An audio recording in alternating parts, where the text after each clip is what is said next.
100% सत्य है ये।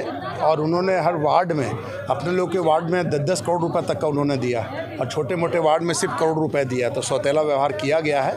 और ये बजट नहीं है, ये तो भ्रष्टाचार का बजट है ही है, क्योंकि उन्होंने सिर्फ अपनी देखी और बीजेपी पार्षदों के साथ या हमारे निर्दलीय पार्षद हैं सिर्फ सौतेला व्यवहार किया है। क्या माना जाए कि बजट में केवल जितने भी विकास कार्य है या नहीं अधोसंरचना केवल कांग्रेसियों के ही वार्ड में दिए? कांग्रेसियों में दिए, और बजट जिस तरह से बड़ा बनाया है सिर्फ खोखला है, और सिर्फ खोखला है, ना ये मिलना है ना ये होना है। और ये बात भी जानते हैं सब कि खोखला है, तो भ्रष्टाचार तो तार है ही है, लेकिन खोखले के साथ साथ में सिर्फ मुंगेरी लाल के सपने दिखाए गए हैं और कुछ नहीं। क्या आंकड़ों की बाजीगरी है? आंकड़ों की बाजीगरी है? हाँ, आंकड़ों की बाजीगरी की है, और सिर्फ अपने आपको बताया गया है कि हाँ भाई विकास की बात करते हैं। विकास नहीं, पूरा खोखला विकास है, और खोखला विकास के साथ सिर्फ सौतेला व्यवहार किया गया है और बजट को पेश कर दिया गया। देखिए, निश्चित रूप से कहीं ना कहीं सत्ता पक्ष का दुरुपयोग है। महापौर जी को मैं बहुत मैच्योर्ड समझता था, और कभी भी आसंदी पे जो बैठा व्यक्ति होता है, जो अध्यक्ष की भूमिका में है, उनका फ़र्ज होता है कि सदन में दोनों पक्ष हो चाहे विपक्ष हो, उसको सार्थक चर्चा कराना उनका फ़र्ज बनता है। लेकिन कहीं से भी मैच्योरिटी का अभाव है कि आसंदी पे बैठे हुए अध्यक्ष भी मैच्योर्ड नहीं है, और सदन के जो नेता है वो भी मैच्योर्ड नहीं है।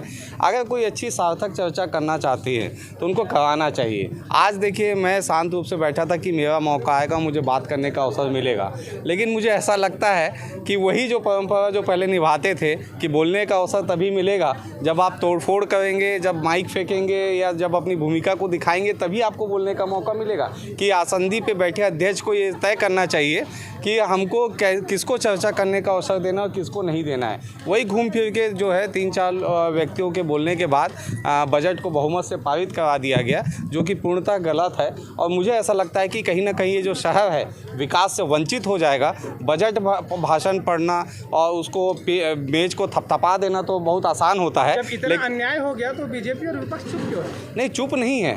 देखिए, हम आपको अभी भी बताए हैं कि हम वहाँ पे हल्ला तोड़फोड़ माई फेंकने की कार्रवाई नहीं करेंगे। हमको अब जो आगे का कदम उठाना है, राज्य शासन तक हम पहुँचेंगे, नहीं होगा तो हम आगे की कार्रवाई के लिए जहाँ न्यायालय तक जाना पड़ेगा जाएंगे।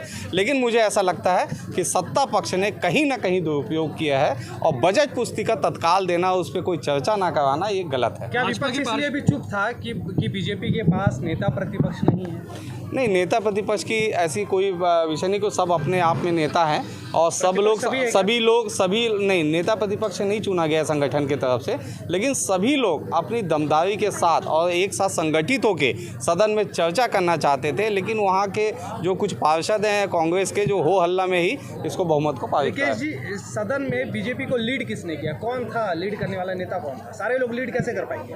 नहीं, देखिए, जब हमारी कार्यशाला हुई और जब बजट से पहले जब हमारी बैठक हुई, तो उसमें हमने भूमिका तय किया हुआ था कि सभी पार्षदों को अपने अपने वार्ड के विषय पे, शहर के विषय पे, और जो न्यायालय में प्रकरण चल रहे हैं उस विषय पे, सारे विषयों पे बात करना है। तो हमारी भूमिका स्पष्ट थी।